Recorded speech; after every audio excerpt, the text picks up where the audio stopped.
The museum's first section is Timeline.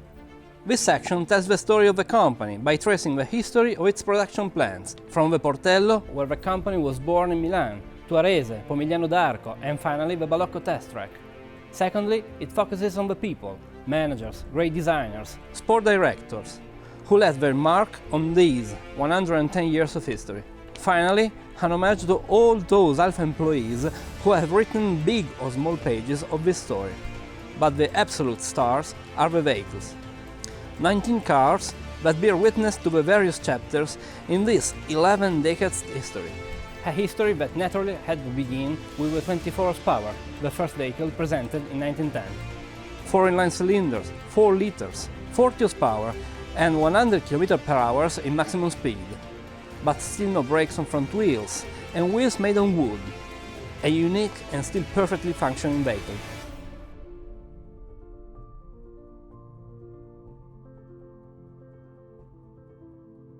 After the success of the 24 HP, Alfa starts to make profit already in 1913.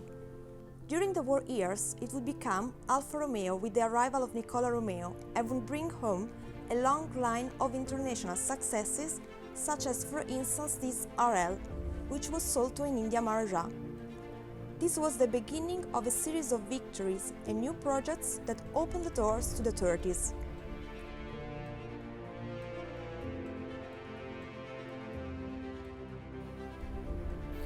A period of great commercial success in the most important elegance contest, but also in the big races of that time. From the Mille Miglia to the Targa Florio and the 24 Hour of Le Mans, Vittorio Jano's vehicles, first the 6Cs and then the 8Cs, just couldn't stop winning. This is the long wheelbase 8C 2300, which won the 24 Hour of Le Mans race in 1931.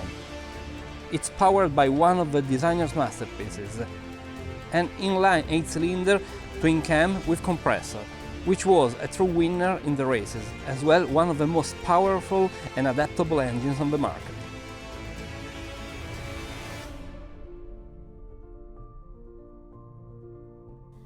In 1932, Alfa Romeo was placed under government control. These were years of remarkable successes and remarkable cars, which led to the years of the Second World War, when Alfa Romeo focused particularly on the production of aircraft engines. After the war, the world was entirely new, and in 1950, with the 1009, the 1900, Alfa Romeo began producing on the assembly line.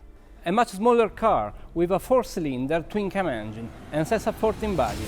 18,000 of them were built, more than Alfa Romeo's entire production in the previous 40 years. But the true turn of events came with the Giulietta, a woman's name, a fresh and innovative color range, and, above all, a huge commercial success, also thanks to its brilliant performances. Thus, Hitler's girlfriend was born. A success that was later repeated by its successor, the Giulia, presented in 1962. Designed by the wind was its slogan, because, for the first time, the bodywork had been studied according to aerodynamic principles, which made it extremely fast. But it would also be the first vehicle designed for safety. With its gradually deforming body that already complied with safety regulations that would be introduced 10 years later.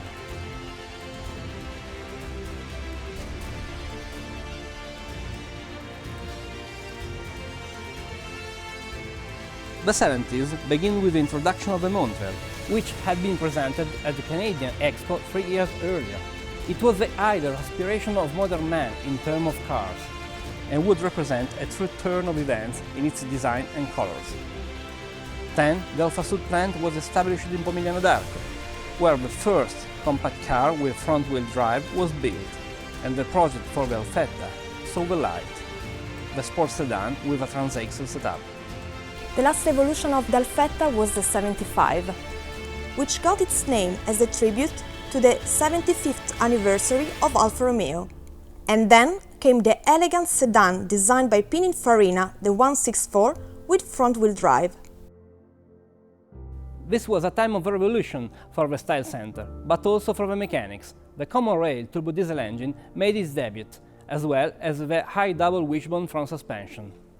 Soon, the 156 would become an unbeatable vehicle on the road, where it collected 90,000 orders in the first 3 months, but also on the track, where in just 10 years it won 13 championships in the touring category, and paved the way for a new generation of Alfa, which is represented here at the museum by the concept car of the 8C Competizione.